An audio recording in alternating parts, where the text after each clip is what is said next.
Kom ons maak ons harte stil en bid ons saam. Hemelse Vader, dankie dat ons vanoggend ons harte kan stilmaak en kan weet dat U ook hier by ons is vanoggend. En Here, partykeer is ons so besig met ons eie lewens en ons eie dinge en ons eie voorkeure en hoe ons dinge moet loop, dat ons, soos hierdie song so pas gesê het, I'm sorry Lord for the things I've made it when it's all about you. Partykeer vergeet ons waarmee ons besig is, Here. Ons is so in hierdie wêreld vasgevang om elke dag te survive, om elke dag net geld in te bring en te werk en te leef en in ons verhoudings te werk met mense om ons en ons moet kos op die tafel sit en ons moet water en ligte betaal en ons moet allerlei dinge doen en ek dink as iets met my verkeerd nie, maar dit is net asof ons fokus net op hierdie lewe is. En Here, dan wil ons kom vra, Here, dat U vir ons ook sal kom genadig wees om die groter prentjie te sien, dat ons, soos Paulus dit stel, in 'n tentwoning betrokke is.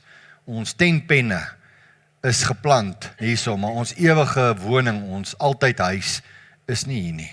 Ons altyd huis is by U, en ons is nou besig om, maar net op hierdie aarde, 'n tydelike aspek te lewe, en ek wil kom bid, Vader, dat U vir ons daai visie sal gee ook, dat ons is nie besig met onsself nie, dit gaan nie net oor ons nie, en ons wil kom bid, Vader, dat U ook deur dit wat ons doen, dit wat ons mee besig is, Here, dat U ook daardeur verheerlik word, en Mzansi Meals, Vader, wat dalk in die begin iets geklink het, wat ver is, en wat moeilik is om, hoe gaan ons dit doen, en wat ook al, wil ek vir U dankie sê, vir mense soos Linda hulle, en Rochelle hulle, en hulle span, Here, U weet van elke persoon wat hard gewerk het agter die skerms om hierdie app aan die go te kry met die oog op ons boufonds. Op die oog daarop dat ons hierdie app kan bemark of verkoop of wat ook al, dat ons eie gebou kan opsit. En ek wil kom bid, Vader, dat U daai projek sal seën. U weet ook dat ons absoluut in U hande hierdie projek geplaas het. En ons kom weer vanoggend terwyl ons die update gekry het.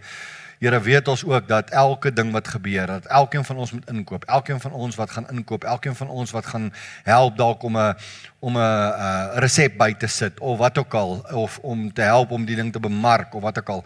Here, op die einde van die dag, droom ons oor daai gebou van ons, waarin ons elke dag, enige iets kan aanbied, sonder om hier te betaal daarvoor, en te kan weet, dit is ons plekkie, dit is ons eie, waaruit ons kan werk, om nie net onsself, dit gaan nie oor onsself nie, maar dit gaan weer eens, soos ek nou gebid het, oor die koninkryk, om U koninkryk uit te brei, om mense te bereik, wat in ons omgewing is, die omgewing wat U ons geplaas het, om 'n verskil te maak. Nie net ons nie, Here, maar ook al die ander gemeentes waar U woord in waarheid en in krag uitgaan. Ons bid vir hulle ook, dat U ook vir hulle sal seën, wie en wat hulle ook al is, dat U verheerlik sal word in elke gemeente. Amen. Nou ja, julle, ons begin vanoggend weer, ons hervat ons reeks, ons jaartema, voetspore wat bly. So, ons het nou dis meer as 'n maand laas, het ons aan die boekie gewerk, of in die boekie gewerk. Ons is nou by die derde reeks, afdeling 3 op bladsy 26 of 27 is die inleiding, en dan vandag gaan ons bladsy 28 tot 31, kan jy jou notas inmaak. Ons nuwe reeks wat ons mee vandag begin is ongewone verklaring. So ons praat, ek wil net gou jou in die prentjie bring, ons praat oor voetspore wat bly. Met ander woorde, dis ons jaartema. Dit beteken, wat dit op neerkom is, hoe gaan ons as gewone mense, gaan ons voetspore los op hierdie aarde wat bly. Voetspore wat in mense se lewens 'n verskil maak. So dit is ons jaartema. So elke reeks bou daar uit, dat ons voetspore bou wat bly. So ons vorige reeks het ons nou afgehandel, en soos ek gesê het, jy kan daarna gaan kyk as jy wil of nie, maar ons gaan bietjie die volgende 4 weke praat oor ongewone verklaringe. Nou, ongewone verklaringe kan enigiets wees, van die een wat ons vandag gaan gebruik, is 'n ouetjie wat voor 'n groot reus gestaan het en gesê het, wie is jy? Om die slagordes van God uit te daag.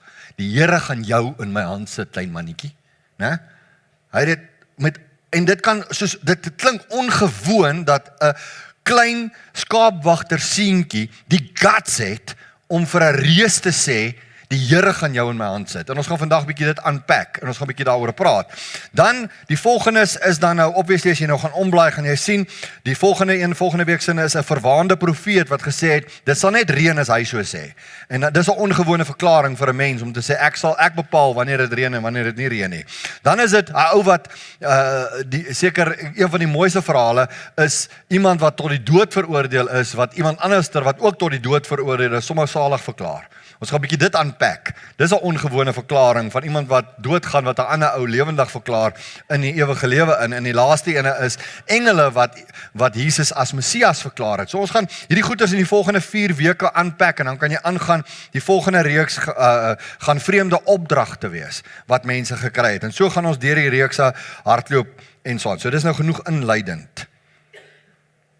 So kom ons konsentreer op vandag. 'n Skaapwagter wat 'n reus uitdaag vir 'n tweegeveg. En ek wil ek met jou praat onder die tema reuse in jou lewe. En ek wil vir julle sê, julle, as jy wil sien hoe dit gaan, dan moet jy net so 'n week of wat saam met my en Esteban kom spandeer in die bediening. Dit is chaos op hierdie stadium. Met die hoeveelheid mense wat deur moeilike omstandighede gaan. Dit is van finansiële probleme, dit is fisiese, dit is siektes, dit is operasies, dit is kanker, dit is allerhande dinge wat gebeur. Mense wat moedeloos en moeg beklei is, wat hulle werke verloor en dit is net chaos. Daar's soveel stres in hierdie lewe. En ek het dit goed gedink om vandag nie net met jou te praat oor Dawid wat vir Goliat oorwin het nie, maar ek wil dit baie personal gemaak het, reuse in jou lewe. Ons almal face reuse. Ons almal face baie keer goeders wat ek sê, hoe gaan ek net deur hierdie maand kom? Hoe gaan ek my kinders se skoolfonds betaal? Hoe gaan ek hierdie maand reg kry om dit of dit te doen? Ek praat nie eers van jou geestelike stryd wat jy het, boonbehalwe jou fisiese stryd wat jy het, net om te survive in hierdie wêreld, finansiëel, emosioneel. Daar's mense wat deur soveel emosionele turmoil gaan op hierdie stadium. En ons probeer alles van ons vermoë om vir jou te bedien na liggaam, siel en gees. Maar ek het gedink om hierdie mannetjie te vat, 'n Dawid, wat nie net staan voor hierdie reus nie, maar hy het 'n agtergrond, hy het background, hy het baggage wat hy saam met hom in hierdie oorlog indra. Ons gaan nou by van hierdie goeters kom. Onder andere, die dag toe hy gesalf sou word, net die hoofstuk voor hierdie hoofstuk, ons gaan oor 1 Samuel 17 praat, as jy gewonder het, maar 1 Samuel 16 het daar iets gebeur. Hierdie man, of jong mannetjie, Dawid was een van baie broers gewees en sy pa hoor dat die profeet Samuel gaan na sy plaas toe kom en hy gaan een van sy seuns salf as koning. Hash, want daar was nog 'n koning gewees. Dink aan die trotsheid van Isaai om te dink, een van my laities gaan koning word van Israel. En wat doen hy? Hy hou al die seuns daar, hy stuur vir Dawid veld toe. I don't believe you the one. Gaan pas jy die skape op. Het jy al so daaraan gedink? Die emosionele baggage van verwerping was 'n reus in sy lewe. My pa het nie eens gedink ek is goed genoeg nie. En ruk daarna, nou word hy toe nog gesalf uiteindelik. Julle ken die verhaal, as jy nie die verhaal ken nie, gaan lees dit asseblief 1 Samuel 16. En nou kom hy in 1 Samuel 17 en sy pa sê vir hom, jou boeties fight, jy kan nog nie fight nie, jy is nog bietjie klein, maar vat vir hulle kaas en vat vir hulle 'n bietjie brood en vat vir hulle goeders en laai die goed af en dan kom jy huis toe. En met die ding, toe hy nou vir hulle lekker toasted cheese broodjies vat, né? Toe kom hy nou daaraan en hy hoor hierdie perd. Weet julle hoe groot is Eben Etzebeth? Sit 1 meter by. Min of meer. Bakkies bota, groter, langer. Ek sal nie moeilikheid soek met daai Piet nie. Maar daai Piet staan toe nou daar, en hy sê, kom, ek bietjie vir julle net bietjie hierso gelyk maak met die grond. Nou kom hierdie laaitie en hierdie laaitie is in 'n predikament. Want hy hoor die fout wat hierdie man maak, maar niemand staan op vir God nie. En dis wat vir Dawid omkrap. Nie die reus wat die Israel se weermag uitdaag nie. Hierdie reus is besig om sy God te verkleineer. En ons kom baie keer in so 'n situasie ook. Waar mense God se naam, Jesus se naam uitelik gebruik as 'n vloekwoord en allerlei dinge en dit word net 'n algemene gespreksvorm wat mense die Here se naam net gebruik. En dit is okay. Ons los hulle. No ways. Ons moet opstaan. En baie keer sê mense vir jou, jy gaan nêrens kom in die lewe nie. Het jy dit al gehoor? Wie van julle het daai verwerping al gekry? Iemand wat vir jou gesê het 'n juffrou of 'n pa of 'n ma of wat ook al. Dawid het teen so gevoel. Ek dink Dawid se grootste geveg was nie teen Goliat nie, maar teen Goliat se mond. Dit het gegaan oor Goliat het hulle uitgedaag en almal het gegaan en dit was vir hulle geloof versus vrees. En hierdie twee het mekaar afgespeel, geloof en vrees. Nou, jou definisie van God en God se krag sal 'n verskil maak in hoe jy jou reus, wat jy op hierdie stadium face, sou gebruik, of sou benader. Elkeen van ons het een of ander reus in ons lewe. Een of ander iets wat jy voel, wat jy nie nou kan hanteer nie, of wat jy oor worry, dit wat jou wakker hou, daar's iets in jou lewe wat net nie lekker is nie. So hoe kan hierdie skaapwagter 'n reus uitdaag en vir hom sê, die Here gaan jou vandag in my hande gee? Wat het hom hy sekerheid gegee? Sy sekerheid het gekom van sy salwing af. Dankie, Luzaan. Luzaan het hierdie simboliek vir ons hierso uitgebeeld van die salwing van die Here na die kroon toe. As jy net bietjie nader wil kom kyk of 'n foto neem, is die salwing van God dat hy die salwing gehad het van die Here om die koning te word, die skaapwagter obviously. En as jy jou reus wil approach, as jy jou reus wil wen, moet jy glo in iets. Jy moet glo in dit wat God in jou ingebou het. Dawid het daar gestaan en hy was nie bang vir die reus nie. Hoekom? Want hy was reeds gesalf gewees as die koning in hoofstuk 16. So hoofstuk 17 staan hy daar en hy sê, hierdie reus kan my niks doen nie, want ek het die salwing van God. So jy sit vanoggend hierso en ek wil vir jou sê, jy as kind van die Here, jy as 'n bloedgewaste kind van God, sit hier met die salwing van die Here, met die inwoning van die Heilige Gees. En jy moet met daai autoriteit, moet jy jou reus face. Nie uit vrees uit soos die res van die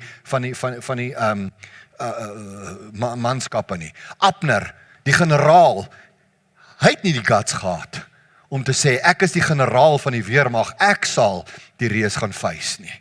Saul, die koning, het nie geglo in sy salwing as koning om hierdie reus te face nie. Nie Eliab, die oudste boetie, die fris boetie, die groot boetie, die boetie wat neergekyk het op Dawid, ons gaan nou daarby kom, hy het nie eers die reus geface nie. Hulle almal het laat vrees hulle geloof oorheers. Ouens, en weet julle wat, nou ek het nie oplossings vir al jou probleme nie. Maar ek weet, die sit van julle vandag, wie het swaar trek. Of dit finansiëel is, en of dit in jou besigheid is, en of dit in jou geesteslewe is, of dit jou emosionele lewe is, of dit in jou fisiese gesondheidslewe is, of wat ook al, iewers trek jy swaar, en jy weet dit. Maar hoe approach ek my reus?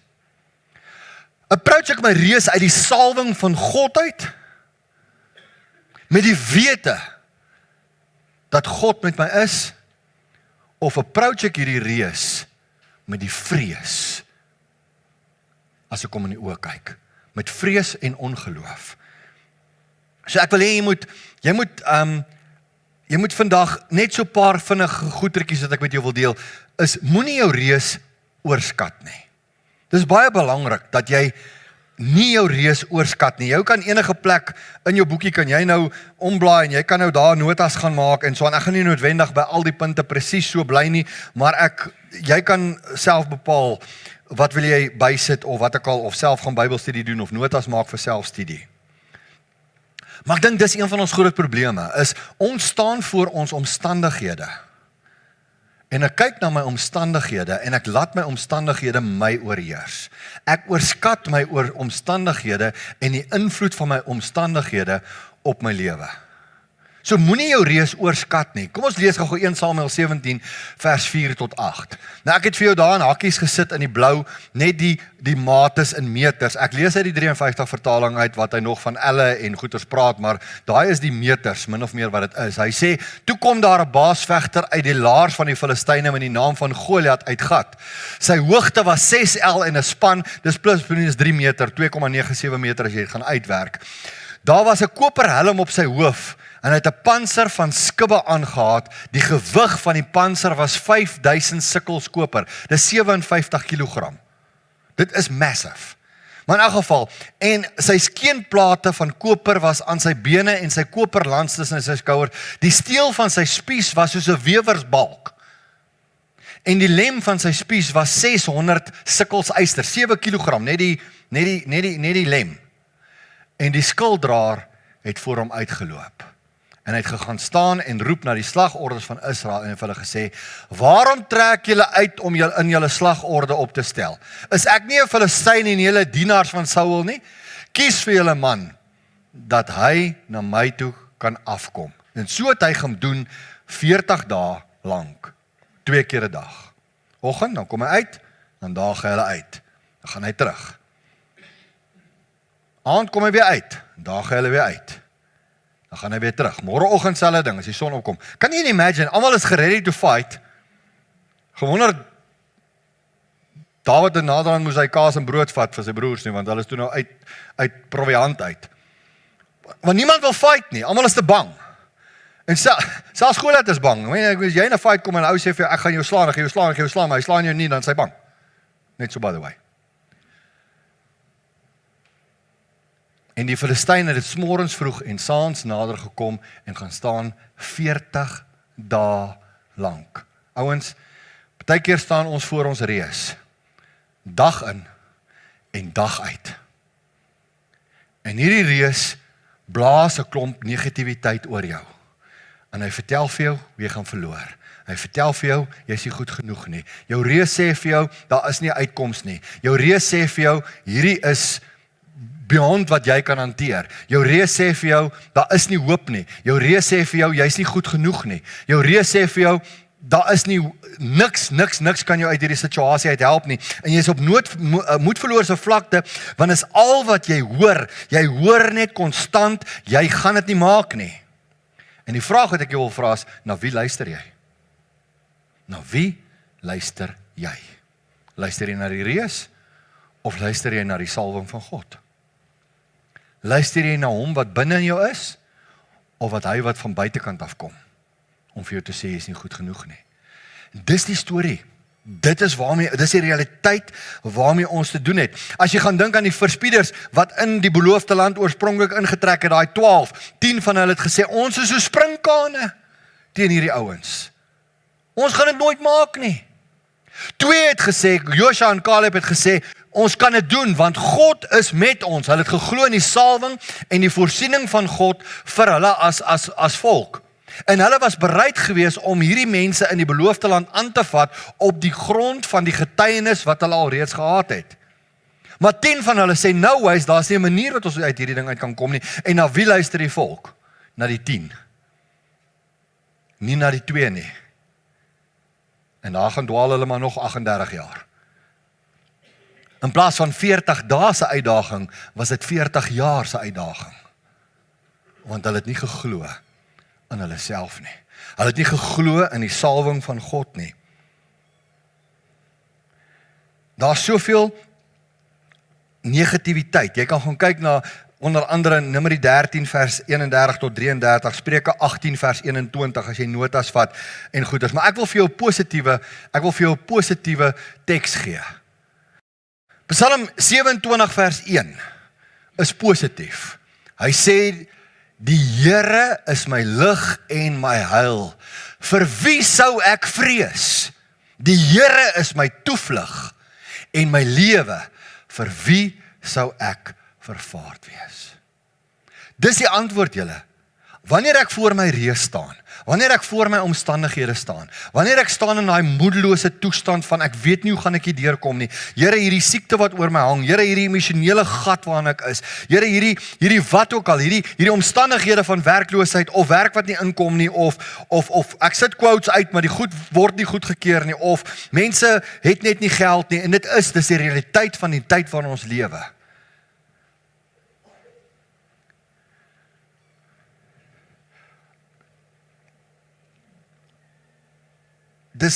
Dit raak net te veel partykeer. Dan moet ek vir myself sê, maar die Here is my lig en my heil. Vir wie sou ek vrees? Hoekom sal ek bang wees as ek die salwing van God in my het? Ja, dit gaan nie maklik nie, maar ek weet ek gaan aan die ander kant uitkom, want hy gaan my dra. Want jy sien, dis hoekom ek jou die vraag gevra het, na wie luister jy? As ek luister na die reus, as ek luister na die omstandighede, en dan sê hy vir my, jy's 'n verloder. My reus sê vir my, jy sou dit nie maak nie. Jy is te sondig, jy is te vuil, jy is te ver van God, jy is nie goed genoeg nie. Maar wanneer ek luister na God, dan is dit anderster.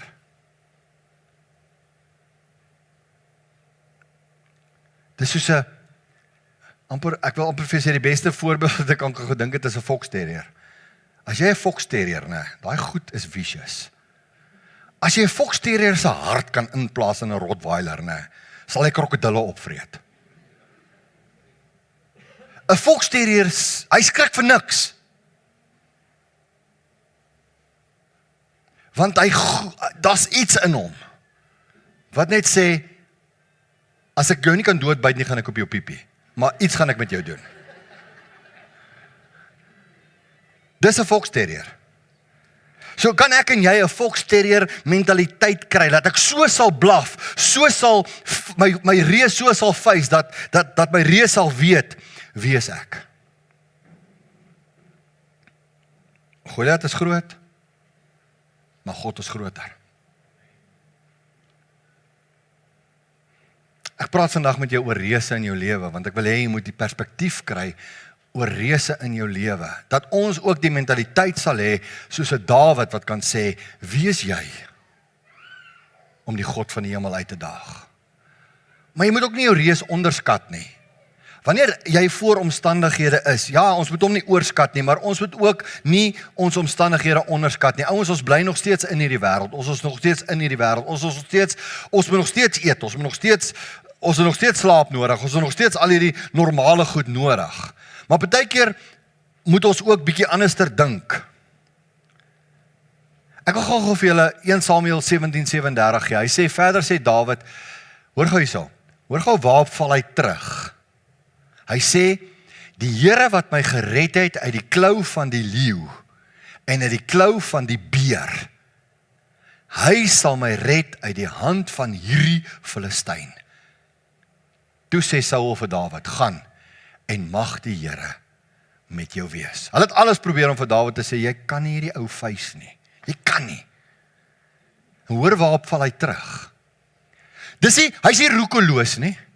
Hy is nie roekeloos in sy optrede nie. Dis nie dat hy sy reus ignoreer wat voor hom staan nie.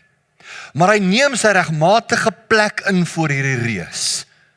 En hoor wat sê hy? Hy sê, dieselfde Here wat my gered het uit die hand van die leeu. Dieselfde Here wat my gered het uit die hand van die beer. Hy sal my weer help. Was Dawid se lewe sonder opdraandes? Nee. As jy luister na hierdie teksvers, dan kom ek agter, hierdie ouetjie het al goed gefeis in sy lewe. Eendag het sy pa se skape opgepas. En hy is verantwoordelik vir hierdie skape. En die volgende oomblik, toe's daar 'n leeu wat die skape wil vang. En God het hom gehelp om die leeu dood te maak. Dis skerry julle, as 'n leeu my aanval, ek sal nogal daarvan hou om na die tyd die storie te kan vertel. Dawid kon. As jy nie die storie kan vertel nie, dan het jy verloor. OK. Maar Dawid het die ability gehad om die storie te vertel. Hy het die getuienis gehad. Hy het die ondervinding gehad. Hy's deur diep waters en hy het deur hierdie ding gewerk sodat hy op vaste fondasie weer kon staan. En toe hy dog alles is oukei, toe kom daar 'n beer. Nou 'n beer is bietjie groter as 'n leeu.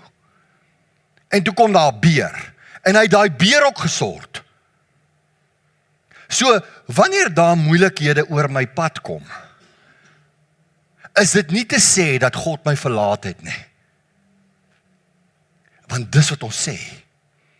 As ek moeilikheid, ek het hoeveel keer, ek het weer met iemand in hierdie week gepraat wat vir my gesê het, ek gee op. Ek kan nie meer nie. Ek kan net nie meer nie. Kan nie.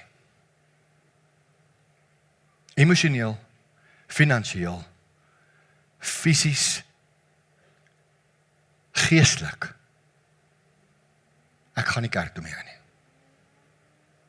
As geen sin daar nie. Ek gaan nie meer die Here dien nie. Ek gaan nie meer bid nie. Dit help nie. Was jy al daar? Dis 'n bad plek om te wees. Ouens, maar dan wil ek vir jou sê, ons is mos 'n hawe. Dis ons kerk se naam. Dit beteken liefde. Dan moet jy jou plekkie kom kry. Dan moet jy mense om jou kry. Dis hoekom omgegroepe so belangrik is. Dis hoekom community in die gemeente so belangrik is, dat jy mense ken, wat jy vir ander mense kan sê, ek kan nie nou bid nie. Ek is moedeloos. Sal jy vir my bid? Sal jy vir my intree, want ek kan nie. Ek het my eie pa gaan besoek in die hospitaal, so rukkie voor hy oorlede is. En hy het in die hospitaal gelê, en eendag toe staan ek by hom, 'n man na wie ek opkyk, 'n man wat my geleer het, my geestelike mentor, die ou wat my na die Here toe gelei het. En ek staan by sy bed, waar hy in die hospitaal lê, na 6 hartomleidings gehad het. En die trane loop so by sy wange af, en hy sê vir my, seun, sê jy vir my bid? Ek kan nie bid nie. Vir die eerste keer in my lewe hoor ek, my pa kan nie bid nie. My pa kan nie bid nie. En weet julle wat? Ek het net sy hande gevat, ek vir sy papa, ek sal vir jou bid. Die Here gaan jou deurtrek hier. En hy het. Is jare daarna eers oorlede. Maar ek wil vir jou sê, as jy daar is, God verstaan. Maar moenie wegloop nie. Face jou giant, maar face hom met die wete van die salwing van God wat in jou is. Face hom met 'n ander tipe approach.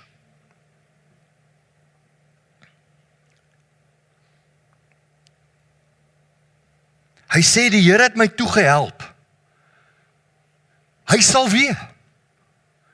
Dink terug, want die enigste manier wat ek en jy deur hierdie lewe kan gaan, suksesvol om ons giants te slay, om ons giants dood te maak, om die reuse in ons lewens te kan face en te kan oorwin, is ek moet bou op getuienis. Hoor julle wat ek sê? Ek gaan dit weer sê, want jy moet dit snap vanoggend. Die enigste manier wat jy jou lewe kan voortsit en kan dit wat teen jou is, die omstandighede om jou kan oorwin. En ek weet, hier's mense hierso wat hierso sit, wat deur diep waters al is. Die enigste manier wat jy kan oorwin, is om jou getuienis te bou. Want dis waarop ek terugval. Elke keer wanneer ek en Salome al uitgestap het uit 'n plek uit, en toe ons 'n hawe gestig het, 10 jaar terug, het ons nie geweet waar die volgende sent vandaan gaan kom nie, want ons het 'n geloofstap geneem. Ons het gesê, ons gee salaris op, ons gee pensioen op, ons gee alles op. Ek het 'n kind op universiteit. Maar God het gesê, jy moet hierdie gemeente stig. En ons het bedank. En die vrede van God was op my en Salome. Ons het nie een keer honger gaan slaap nie. Ons het nie een dag 'n paaiement op ons huis of ons karre of iets gemis nie. Dank die Here daarvoor. Maar nou, as ek in die probleem is, en dinge lyk nie goed nie, kan ek sê, Here, maar U het my gedra. U sal my weer dra. Here, as ek gesond is, ek onthou hoe siek was ek daai tyd, en U het my gesond gemaak, ek weet, U genesende krag kan werk, en U sal my weer genees. Jy sien, ek moet bou op my getuienis. As ek nie bou op my getuienis nie, het ek niks om terug te val nie. So gaan daar moeilikhede in jou lewe wees, ja. Hoe gaan jy dit oorkom? Kyk jou reus in die oë, en ek gaan nou daarby kom, en sê vir hom wie jy is. Bou op jou getuienis. Ek wil gou hierdie storie bietjie verder vat. Nou julle weet hoe werk my kop met inligkunde, né? Hierdie staan nie in die Bybel nie. Hierdie is nou Marius se side notes op Dawid se storie. As ek nou die storie sou skryf. En ek weet nie of dit waar is nie. So moenie my aanhaal nie. OK, ek kleer net vir die prentjie in. Wie sê vir ons die leeu was die eerste ding wat hy gevys het? Dalk was die eerste een 'n jakkals. Jy sien, Dawid moes geleer het om sy slingervel te gebruik. Nou, dink net gou 'n bietjie prakties saam met my. As jy 'n slingervel moet vat en jy moet hom nou swaai en jy moet nou iets raak skiet, gaan jy dit die eerste keer reg kry? Nee. Hoeveel keer gaan jy mis? Baie keer. So hulle het nie daai tyd kookblikkies gehad nie, so hy kon nie kookblikkies gepak het en dan gemik het vir die kookblikkies nie, né? Dis nou Marius se inligkunde. So hy 10 en het hy klippe gevat of goeters het hy daar neergesit in die veld as die skapies nou wy en daar is ou vlokkies en hierso is ou wollie en so gaan hulle aan en hulle wy om hom gaan hulle aan, hè. OK, skus. Amper sing ek vir julle. Daai ene, né, maar dis nie hy nie. Maar in elk geval, nou vat hy sy slingervel. Nou pak hy die klippe. Nou klonk mis. Hoeveel keer het hy misgegooi? Tot hy een keer toe gooi hy daai klip raak waarop hy mik, né? En kan jy dink hoe hy gejabula, hy het nou raak gegooi. OK. So toe nou raak kan gooi, toe begin hy naderhand meer kere raak gooi as hy misgooi. So wanneer die lewe na my kant toe kom, gaan ek baie misses hê. Maar op 'n stadium gaan ek meer kere begin raak as wat ek misgooi. En dan sê die Here, okay, nou is jy gereed vir 'n jakkals.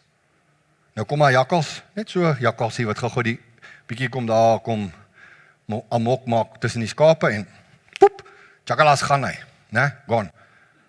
Maak hy vir my hoed. Okay. Sorry julle. Maar ek wil even die prentjie sien. OK. Nou na die jakkals kan daar nou 'n groter roofdier gekom het. Né? Maar uiteindelik kom die leeu. En daarna die beer. En daarna Goliat. Verstaan julle wat ek probeer sê? Jou lewe gaan nie sonder probleme wees nie, maar as ek God vertrou, gaan ek progressief saam met God 'n pad kan stap van oorwinning. Tot die Here vir my sê, nou gaan ek vir jou 'n target gee wat jy glad nie kan mis nie. Hy's 3 meter hoog, redelik breed, kap hom net hier.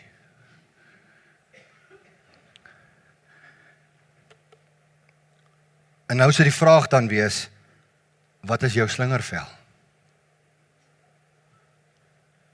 Jy sien, ons almal het 'n slingervel. Maar gebruik jou.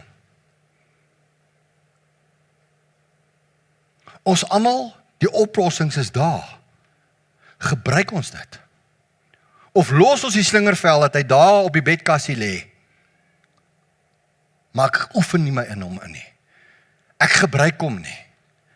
Ek gebruik nie my user's manual nie.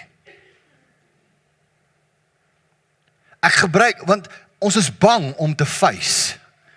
Die oplossings is daar, maar ek wil dit nie hê nie. Want ek weet beter. Die vraag is, wat het jy? Moses het 'n staf gehad, die weduwee het olie gehad, die seentjie met die brood en die vis het 5 brode en 2 visse gehad, en God gebruik daai goed en verander dit. Moses se stok word God se staf, as jy gaan lees in die Bybel. Hy verwys na, die Here sê van, wat is daar in jou hand? Dis vir my een van die amazingste verklaringe daai, waar God vir Moses vra, Moses, wat is daar in jou hand? Hy sê, nee, is 'n stok. 'n stok. Net 'n stok. En hy sê vir hom, gooi hom op die grond. En Moses doen al die wonderwerke, jy moet hom self gaan lees in Eksodus 3 en 4. En hoor gou hierdie woorde, hy sê, En Moses het die staf van God opgeneem en met hom weggestap. Jy sien, in my hande is dit net 'n stok. In God se hande is dit God se staf. In my hande is dit net 'n slingervel. In sy hande is dit 'n wapen tot oorwinning. In my hande is dit net 5 brode en 2 visse. In God se hande is dit 'n voedingsskema vir 5000 mans en vrouens en kinders. Jy sien, wat het ek om na die party toe te bring? Wat het ek om na die omstandigheid te bring om hierdie reëse in my lewe te face? Jy moet gaan kyk, wat is my slingervel? Moenie wag vir die wonderwerk nie. Gebruik dit wat jy het reeds. Ons het gebed, ons het wysheid, ons het mentors, ons het dissipline, ons het die Bybel, ons het ervaring, ons het die Heilige Gees. Ons het verlede week daaroor gepraat.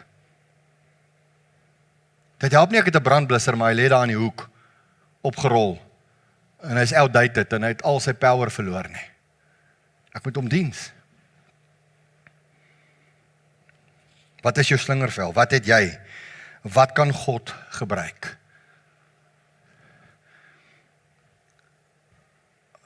Lees gou daar. Hy sê, maar ons het hierdie skat in erdekruike, sodat die voortreffelikheid is alles oortref, van die krag van God, mag wees en nie uit ons nie. Dit is in God se krag, wat hierdie erdekruik, hierdie terracotta, gewone pot, 'n verskil kan maak. Dis nie my voortreffelikheid nie. Dis God se krag. Is baie belangrik dat ons nie ander mense se armor moet aantrek nie. Julle weet wat met Dawid gebeur het toe hy Saul se armor probeer aantrek het. Moenie maak wat ander mense maak nie. Moenie 'n val op ander mense se getuienis nie. Moenie staat maak op ander mense se wat ook al nie. Dawid kon nie staat maak op Saul se armor nie. Alhoewel hulle gesê het jy kan nie hierdie ou gaan vy sonder ons armor nie. Toe sê hy nee, ek kan, want God het reeds sy slingervel vir my gegee. En onthou die beer en die leeu. I've got this. En dis baie belangrik dat jy sal besef wie en wat jy is in Christus. Wat is jou getuienis? Wat draai jy saam met jou? Ek moet net gou by hierdie uitkom, dat jy net dit hoor. Moenie jou ore uitleen nie. Na wie luister jy? Dis belangrik dat ons weet na wie ons luister. Baie keer verloor ons die fight omdat ons luister na die verkeerde mense. Ons luister na die verkeerde invloede. Ons luister na die naysayers. Ons luister na you-know-who wat die hele tyd vir jou gaan sê, jy is nie goed genoeg nie. Ek luister na my verlede, ek luister na my omstandighede, ek luister na myself om vir myself te sê, ek kan nie verander nie. Ek wil vir jou sê, jou potensiaal om te verander lê net in jou, in die fondasie wat God in jou sit. Jy kan nie uit jouself uit verander nie. Ons het dit gesien in die vorige teksvers. Maar moet ook nie jou ore uitleen na die verkeerde mense nie. Sy broer, hoor gou, sy eie broer was jaloers op hom gewees. Hy sê vir hom, ek ken jou, jy is net hier om te kom vis hierso. Hoekom is sy broer so negatief oor hom? Want hy het geweet van die salwing wat binne in Dawid is. Sy broer het nie eens geglo in hom nie. Sy pa het nie geglo in hom nie. Hierso kom Saul glo nie in hom nie. Maar Saul sê vir Dawid, hy sê jy kan nie na hierdie Filistyn toe gaan om hom te veg nie, want jy's net 'n seun. Hy's 'n krygsman. Jy's te jonk. Jy's nie goed genoeg nie. Jy het nie genoeg ervaring nie. Jy kan nie 'n verskil maak nie. Dis wat vir hom gesê word. Na wie luister ek? Luister ek na Saul? Luister ek na Eliab? Luister ek na my pa se opinie? Luister ek na wie ook al? Toe sê hulle vir hom, okay, jy kan gaan, maar trek net ons armor aan. Vat ons manier om dit te doen. En hier wag hulle die laaitjie met daai groot armor, hierdie rooi kop seentjie met die sproete, en die Bybel beskryf hom so. En hierdie seun kan nie eers loop met hierdie armor nie, want dis ander mense se opinie oor hoe jy gaan oorwin. Jy moet jou opinie by God kry. Gaan haal jou oorwinning by God. Dis hoe jy hierdie omstandighede uit gaan kom. Dis hoe jy hierdie ding kan oorwin. Want as reëse in ons lewens, ons kan nie in hierdie wêreld gelykvormig raak nie. Ons moet verander word deur die vernuwing van ons gemoed. Ons moet ons denkpatroon verander. As ek na my reus kyk, is dit nie ek kyk na jou, omdat jy ek in vrees na jou toe kom nie, ek kom in geloof, op grond van my getuienis kom ek na jou toe. Met die salwing wat in my is, kom ek na jou toe. Daar's nog 'n vers wat jy kan neerskryf, Jesaja 54 vers 17. Geen wapen wat teen jou gesmee word, sal standhou nie. Geen wapen sal teen ons standhou nie, want die Here is met ons. Jou oorwinning lê net in God se hande, en nie in jou eie nie. Dis belangrik dat jy hierdie goed weet vanoggend. Dis belangrik dat ons hierdie goeders moet weet, dat ons dit vir mekaar moet sê. Hoor gou hierso, wat sê Dawid vir hierdie reus toe hy voor hom staan? Hy sê vir hom, die Here gaan jou in my hand gee. Kyk na daai woorde bo op die bord wat nou in blou is, wat groot is. Dit is 1 Samuel 17 vers 46 en ek gaan die hele vers lees terwille van mense wat dalk nie daar kan lees nie. Hy sê, vandag sal die Here jou in my hand oorlewer, dat ek jou kan verslaan en jou hoof van jou kan wegneem. En die lyke van die leer van die Filistyne vandag aan die voëls van die hemel en die wilde diere van die aarde kan gee. Hoor gou hierdie woorde, dis die belangrike woorde in groter en in blou geskryf. Hy sê, sodat die hele aarde kan weet dat Israel 'n God het. Hoekom is ek in my omstandighede? Sodat God verheerlik kan word. As 'n blinde man in Johannes 9, en mense kom na Jesus toe, verskoon my, en hulle sê vir Jesus, hoekom is hierdie ou blind? Wie het gesondig? Is dit hy, is dit sy ouers, is dit sy voorouers, wie? Weet jy wat sê Jesus vir hulle? Sê hierdie ou is nie blind omdat iemand gesondig het nie. Hierdie ou is blind sodat God verheerlik kan word. Wow. Here, nou kan jy daai gebed bid. Here, hoekom is ek in hierdie omstandighede? Sodat God verheerlik kan word. God is besig om 'n getuienis te bou. En dis nie lekker nie, julle. Dis nie lekker om op die golwe te staan en jy sien nie branders nie. Ons het nou gesing, Oceans, keep my eyes above the waves. Het julle dit gesing? Het julle dit bedoel? Het julle geweet wat julle sing? Lord, take me deeper, where my feet may fail. Ons sing dit, dis 'n verklaring. Here, ek gee U toestemming om my in diep waters in te vat, waar my voete nie kan raak nie, waar ek soos 'n eentjie gaan bo staan, maar my voetjies gaan so. Ons sê vir die Here, Here, vat my dieper. As dit gebeur, dan sê ons, nee, godsdiens werk nie.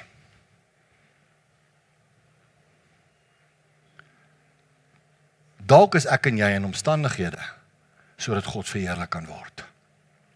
Want die oorwinning lê in die lam. Openbaring 12 vers 11. Dis waar die oorwinning lê. Nie in ons nie. Littekens. Hierdie is vir my 'n amazing ding wat ek raak geloop het die week. Iemand het geskryf, littekens wys nie net waar jy gewond was nie. Dit wys waar jy genees het. Wow. As jy 'n merk het, littekens is 'n getuienis van waar God jou al deurgedra het. Hoe lyk jou littekens? Hoe lyk jou getuienis? Ek sluit af. Ek wil vir jou baie personal vraag vra. Wie is jy? En ek wil dit op grond van 2 goed vra. Ek wil jy moet gou saam met my hoor wat ek nou gaan sê. Dawid kom by die gevegsfront aan. En toe hy hoor wat Goliat sê, wat sê hy? Wie is jy om die slagordes van God uit te daag? Wie is hy vra vir die ouens om hom, wie is hierdie onbesnede Filistyn om God uit te daag? Wanneer jy jou giant face, moet jy vir hom vra, wie is jy om my uit te daag? Wie is jy om God se krag in my te onderskat? Wie is jy wat vir my sê, ek kan nie uit hierdie omstandighede uit nie. Ek kan nie ontslae raak van hierdie verslawing nie. Ek kan nie ontslae raak van hierdie emosionele krisis waarin ek is nie. Ek kan nie ontslae raak van hierdie probleem met my besigheid nie. Ek kan nie ontslae raak van hierdie finansiële knyp waarin ek is nie. Ek kan nie ontslae raak van hierdie emosionele stres of hierdie siekte of hierdie ding wat oor my kop hang nie, want ek moet vir my gees vra, wie is jy? Dis 'n ander approach. Weet julle wat gebeur, né? Ek gaan nou vir die verse wys. En dit is amazing. En ek gaan net gou ietsie sê. Vir die eerste keer in my lewe het ek hierdie raak gesien. En ek was amazed geweest dat ek dit nog nooit gesien het nie. Ek hou aan om hierdie verhaal te lees. Behalwe dat Dawid vir die reus gesê het, wie is jy? Toe hy klaar gewen het, toe roep Saul vir Abner, die generaal, en hy sê, wie is die laatie? Wie is die Piet? Wow! Did you see that? Het jy gesien? Ek dink hulle staan daar, hy klomp Israeliete staan, het jy gesien? Hy gaan soep, ponk, kon! Het jy al 'n goeie street fight gesien in jou lewe? Ek het al. Ek was al betrokke ook by 'n paar. Lang terug. Nie onlangs nie. Okay, dit sal nou in die koerante kom. Predikant slaan man langs pad. Ek probeer dit te vermy. Okay, met alles in my. Maar imagine die opskrif in die koerant die volgende oggend in die Jerusalem Times. Klein skaapwagter wiks reus tussen oë. Een klip. Abner gaan na Dawid toe en hy sê vir hom, wie is jy? Wow! Hy sê, ek is Dawid, die seun van Isaai, die dienaar van die koning. Dis wie ek is. Is 2 vrae.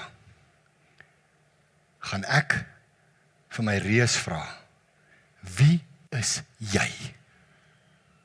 En as ek oorwin het, vra die mense, wie is hy?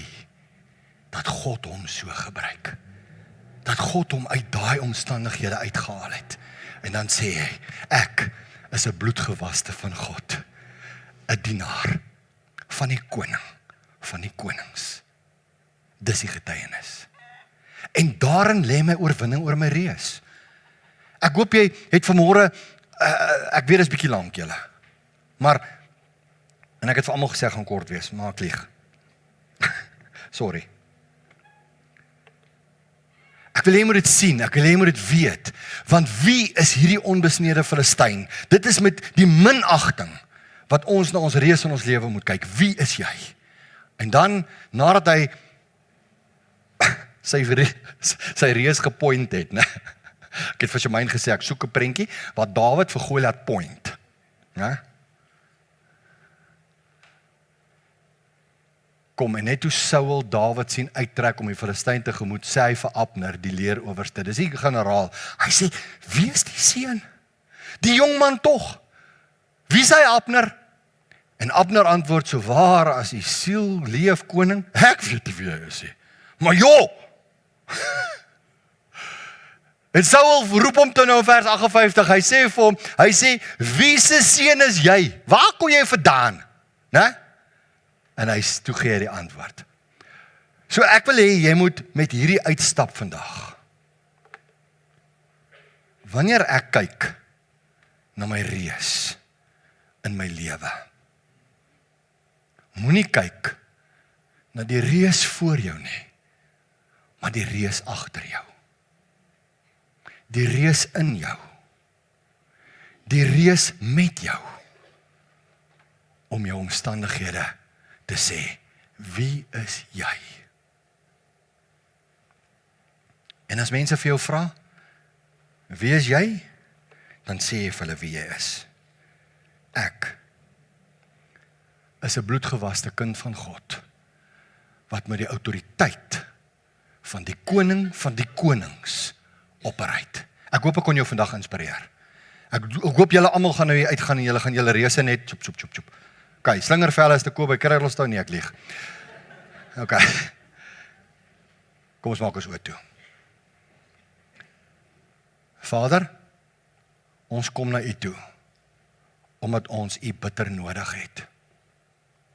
Here, elkeen van ons staan voor een of ander reus in ons lewe. En ons weet nie hoe om hierdie reus te approach nie. En verskillende mense het verskillende reuse. Dit kan fisies wees, dit kan geestelik wees, dit kan emosioneel wees. Wat ook al my omstandighede is, wat ek ook al vrees in hierdie oomblik, wil ek kom bid, Vader, dat U vir my genade sal gee, om my reus in die oë te kyk en te vra, wie is jy? En dat ons sal terugval en sal glo in Hom wat in ons is, en dat U naam verheerlik kan word. Ons bid dit in die wonderlike naam van ons Koning en ons Verlosser Christus Jesus. Amen. Ontvang die seën van die Here, gaan in sy vrede. Die genade van ons Here Jesus Christus, die liefde van God ons Vader, en die gemeenskap van die Heilige Gees, en sy salwing oor elkeen van julle. Amen.